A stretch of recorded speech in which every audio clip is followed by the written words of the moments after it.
Friends அனைவருக்கும் காலை வணக்கம். இன்னைக்கு நம்ம வீட்டு பிரேடி லஞ்ச் மெனு பார்க்கலாம். எல்லாரும் சிலிண்டர் தட்டுப்பாடு இருக்குது அப்படின்றாங்க. அதனால நம்ம சாப்பாடே இருக்க முடியாது. நம்ம ஹெல்த் பார்த்துக்கணும், அதே கம்மியாக. அதனால ஓரளவுக்கு நம்ம எந்த அளவுக்கு நம்ம ஒரு குயிக்காக செய்யலாம் அப்படின்ற லஞ்சை செலக்ட் பண்ணி செய்யலாம். நிறைய வெரைட்டி செய்யலாம். அதுக்கப்புறம் நம்ம இப்போ குக்கரில் வைக்கக்கூடாது அப்படின்னு ஒரு சில விஷயம்லாம் இருந்திருக்கும்ல, அதெல்லாம் குக்கரில் வச்சு கொஞ்சம் சேவ் பண்ணிக்கலாம். அவ்வளோதான் பண்ணலாமா கோசம் நம்ம சமைக்காமோ சாப்பிடாமோ இருக்க முடியாது. எனக்கு அடுப்பில் செய்கிறது ரொம்பவே பிடிக்கும். அடுப்பு சமையல் செய்கிறது ரொம்ப பிடிக்கும். எனக்கு உட்காந்து அழகாக சமைக்கிறதுலாம் ரொம்பவே பிடிக்கும். ஆனால் இங்கே நம்ம விரவு வேணும், அதே சமயம் பொறுமையாக செய்யணும். காலைல பசங்களுக்கு எல்லோரும் கொடுத்து அனுப்புறதுக்கு அவசரமாக தான் செய்ய முடியும். பொறுமையெல்லாம் செய்ய முடியாது. அடுப்புனா கொஞ்சம் லேட் ஆகும், அவ்வளோதான்.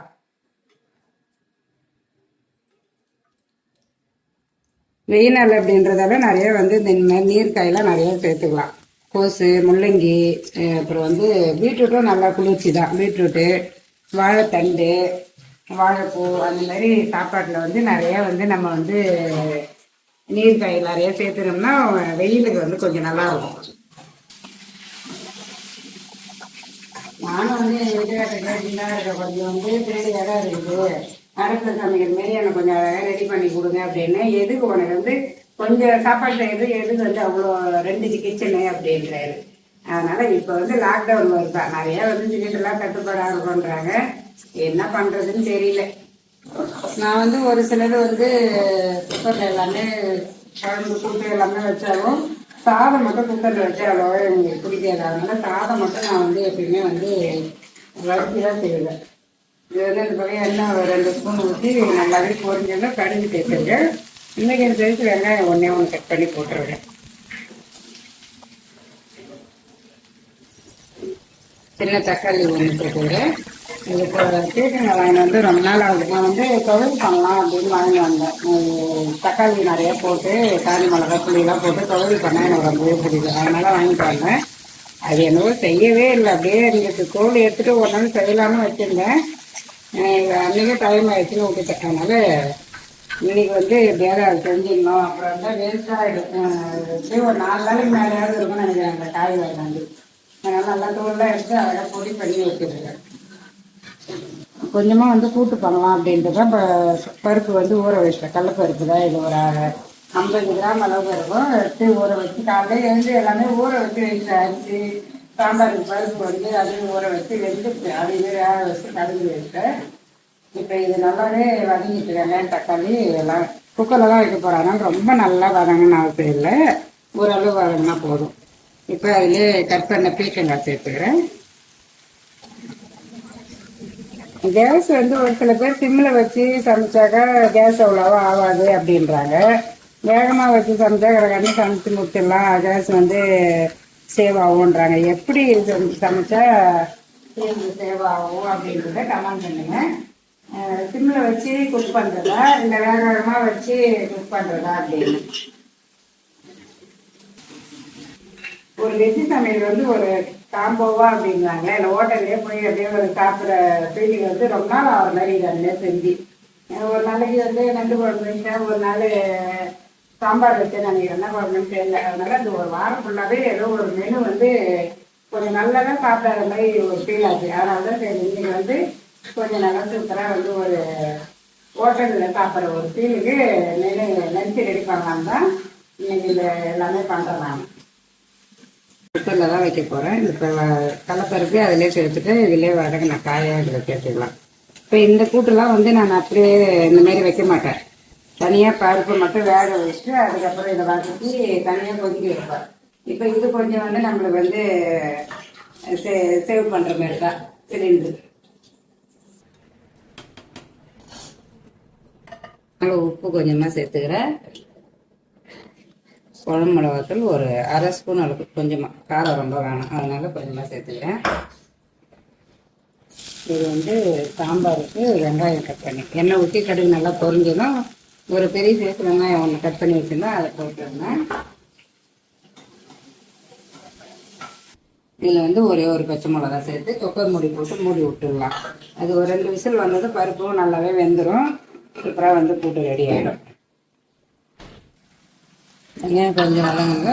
பெரிய சைஸ் தக்காளி அது கேட்டுக்கலாம். தக்காளி ரொம்பவே கம்மியாக தான் விற்கிது. தக்காளியுமே வாங்கி வந்து வச்சுருக்குறேன். அதுவுமே வந்து நான் வந்து தக்காளி ஊறுகாய் போடுவேன். அது என்னன்னா இதில் வந்து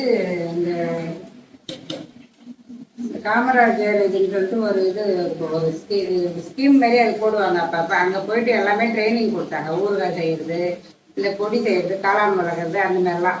அந்த மாதிரி போயிட்டு நான் ஒரு 10 வருஷம் முன்னாடி போயிட்டு அங்கே கற்றுக்கிட்டேன். அந்த ஊறுகாய் செய்கிறது, ஜாம் செய்கிறது, பழ ஜாமு அதெல்லாம் செய்யறதுலாம் போய் கற்றுக்குவாங்க. நான் அதேமாரி தக்காளி ஊறுகாவே அது அந்த எப்படி நான் எனக்கு ட்ரைனிங் கொடுத்தாங்களோ அதேமாரி நான் செஞ்சு வச்சுக்குவேன். டேஸ்ட்டு நல்லாவே இருக்கும்.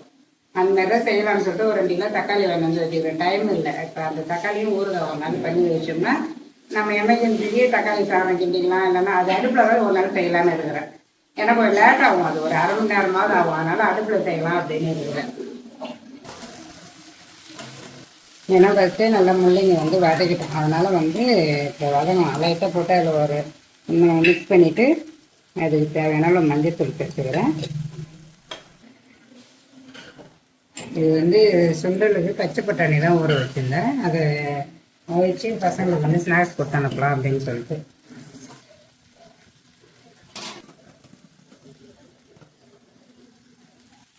அதில் வந்து பருப்பு வேக வச்சு கடைஞ்சி வச்சிட்டேன். அதையும் ஊற்றிக்கலாம். இந்த சாம்பாருக்கு தேவையான அளவு உப்பு. இது 1.5 ஸ்பூன் அளவு குழம்பு மிளகாத்தூள் சாம்பாருக்கு.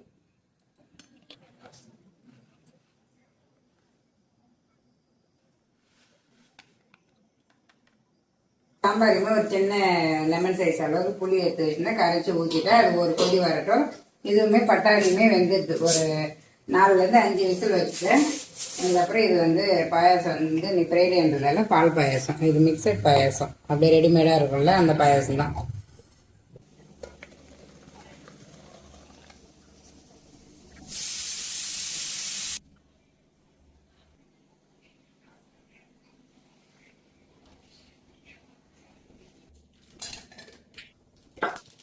எப்படியுமே நம்ம வந்து வீட்டு சமையல் வந்து ஒரு 2 நாள் தொடர்ந்து சாப்பிட்டோம்னா அதுக்கப்புறம் வந்து வெளியில் ஏதாவது வாங்கி சாப்பிட்லாம், ஃப்ரைட் ரைஸு இல்லை ஏதாவது ஹோட்டலில் போய் சாப்பிட்லாம் அப்படின்னு தோணும்.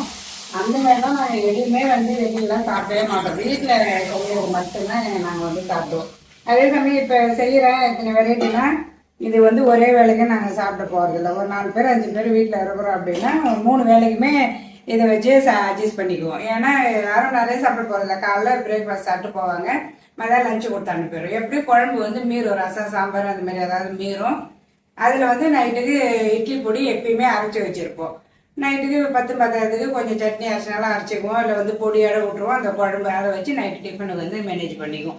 அதனால தான் வந்து நான் காலையிலே எல்லா வேலையும் கொஞ்சம் முடிச்சிட்டோம்னா பசங்களும் சாப்பிடுவாங்க, நம்மளும் கொஞ்சம் ஃப்ரீயாக இருக்கலாம் அப்படின்றதுனால தான் நான் கொஞ்சம் வந்து ஒரு 2-3 வெரைட்டி செய்கிற மாதிரி இருக்கும். மற்றபடி ஒன்றும் இல்லை, நம்ம ஒன்றும் எதையும் வேஸ்டாக போகிறது இல்லை. அதனால் அதே சமயம் ஒரு ஹோட்டலில் போய் சாப்பிட்ணும் நம்மளுக்கு வெஜ்ஜு மெனு அப்படின்னு தோணுச்சுன்னா வீட்லேயே அழகாக நான் வந்து செஞ்சுருவேன். இந்தமாரி கூட்டு பொரியல் அழகாக செஞ்சிட்டோம்னா அந்த ஃபீல் நம்மளுக்கு இருக்காது. அதுதான், அதனால தான் வந்து வீட்லேயே அழகாக சூப்பராக வந்து செய்யறது. ரசமுமே நல்லா ரெடி ஆயிடுச்சு. இப்போ வந்து கொத்தமல்லி தழை போட்டுக்கிறேன். கூட்டுமே நல்லாவே ரெடி ஆயிடுச்சு. ப்ரெஷர் போயிட்டு நல்லா வந்து கரெக்டாக இருக்குது. தண்ணி பருப்பு எல்லாமே. கொஞ்சமாக வந்து பெருங்காயம், தேங்காய் பூவுமே இதில் போட்டுக்கிறேன். எனக்கு வந்து இந்த மாதிரி தேங்காய் பூ வந்து எல்லாத்துலேயுமே போட்டாலே ரொம்பவே பிடிக்கும். சாம்பார், ரசம், கூட்டு அந்த மாதிரி. கொஞ்சமாக வந்து கொத்தமல்லி தழை சேர்த்துக்கலாம்.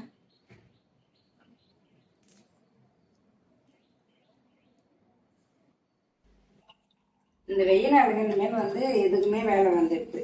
நம்ம ஜூஸ் புழியறதுக்கு வாங்கினது வந்து இனிமேல் தான் இது வந்து தேவைப்படும்.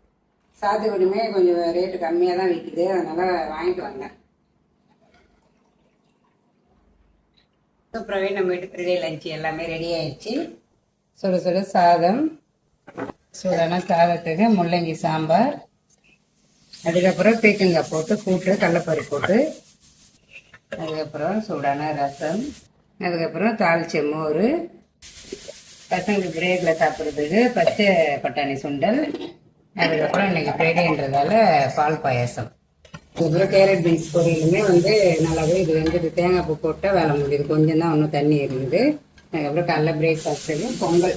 இன்னும் ஒரு விசில் வரணும். ஒரு விசில் வந்ததும் இதை ஆஃப் பண்ணிட்டு தாளிச்சிட வேண்டியது. அவ்வளோதான், இன்றைக்கி வேலை முடிஞ்சு. சூப்பராக இந்த வீடியோ உங்களுக்கு பிடிச்சிருக்குன்னு நினைக்கிறேன். பிடிச்சிருந்தா லைக் பண்ணுங்கள், ஷேர் பண்ணுங்கள், கமெண்ட் பண்ணுங்கள். மறக்காமல் நம்ம சிகப்பு ரோஜா சேனலுக்கு சப்ஸ்கிரைப் பண்ணுங்கள். பாய்.